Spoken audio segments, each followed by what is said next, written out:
If you had a Furby in the 90s, you remember the joy and the nightmares. If you had one in the 2000s, you remember the weird rumors and the battery draining chaos. And if you never had one, you're about to find out why some kids kept theirs locked in their closet. It's the late 90s. The shelves are empty. Parents are stampeding through the toy aisle like it's a scene from Jumanji. And in the middle of it all, the most cursed yet beloved creature ever made, the Furby. Half owl, half gremlin, and half possessed dog. And yes, that's too many halves. They blink, they talk, they learn. And somehow, even when you took the batteries out, they still made noise. Every kid wanted one. Every parent feared one. And if you already feel like you can hear that creepy little voice saying, "Me love you," you might as well hit subscribe now, because this is only getting weirder. Your past hasn't been lost, but it has been archived.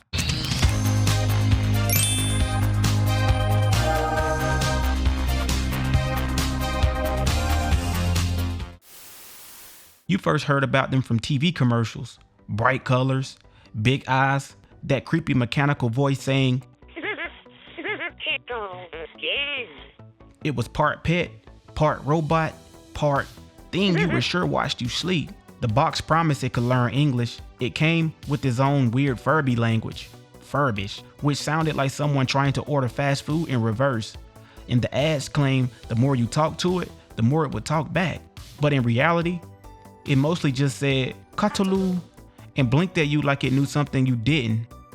Getting one was a mission. They were the it toy of the year. If your parents found one on the shelf, it was a Christmas miracle. If they didn't, you were opening socks on Christmas morning. Furbies weren't like other toys. They didn't just sit there. They reacted. They'd laugh at random. They'd ask to be fed. They'd sing in groups if you put them next to each other.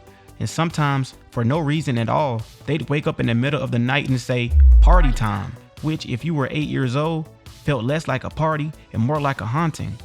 You could pet them, tickle them, make them sleep by holding their eyes shut, but you never really knew what mood your Furby was going to be in. One day it loved you, the next day it ignored you completely. It was like having a tiny battery-powered cat that spoke in riddles. And yes, everyone tried teaching them swear words just to see if they repeat them. Here's the thing, Furbies had an energy. And by energy, the ability to terrify you when the lights were off. Parents swore they turned them off and put them in the closet, only to hear muffled giggling at 2 a.m. Some would start talking with no one around, and taking the batteries out didn't always stop it, which led to the urban legend that they were alive. They were banned from some workplaces, including the NSA, because people thought they could record conversations. Spoiler alert, they couldn't. But the fact that anyone believed they might was enough to make you side-eye them while you slept, and maybe shove a blanket over them just in case. And then there was the blinking, that slow, mechanical blink, like it was trying to hypnotize you. Cute?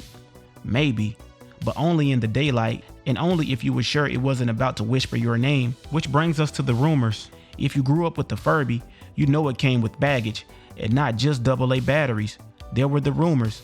They can hear you when they're off. Wrong, probably. They remember everything you say, not unless it was the weird language they spoke, somehow code for, "I know where you live." If you feed them after midnight, they turn evil. That's just gremlins.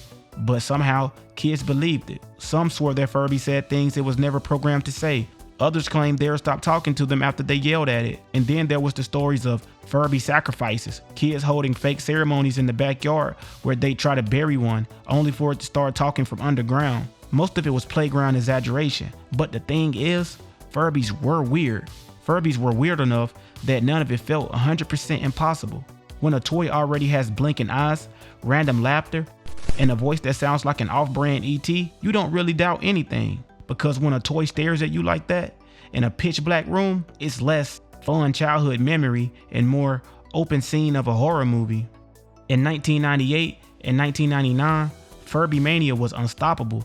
They sold 1.8 million in the first year, 14 million the year after. They came in every color combination imaginable, spotted, striped, neon pink, and that one cursed gray and brown version that looked like it had wisdom it refused to share. They were in commercials, on talk shows, and in every major holiday ad. McDonald's even had many Furby Happy Meal toys, which instantly became collectibles. People bought multiple. People hoarded them. And on eBay, rare versions were selling for hundreds of dollars, which in 1999 was basically a small fortune. If you brought your Furby to school, you were either instantly popular or instantly banned from class because the teacher couldn't handle his constant mumbling. But like every other fad, the Furby eventually faded. By the early 2000s, they were mostly in toy bins tangled up with old Polly Pockets and broken Game Boy cartridges. But even abandoned, they had a way of coming back to life.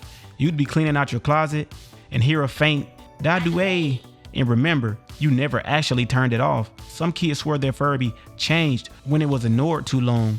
It became more aggressive, more sarcastic. That was probably just your imagination.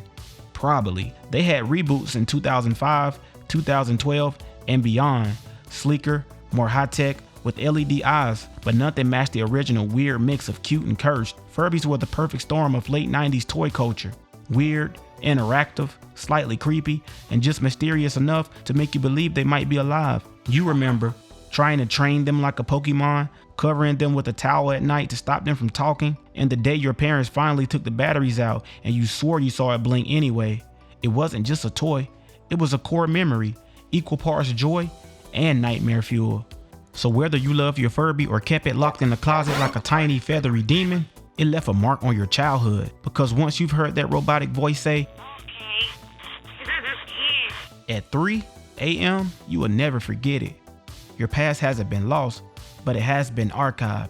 And if you want to go further down the rabbit hole, check out our Behind the Dark Archive episode on the Pokemon episode that sent kids to the hospital. It's as weird as it sounds. Or if you rather imagine what would happen if Furbies were roaming around in a zombie apocalypse, our zombie survival archive has you covered.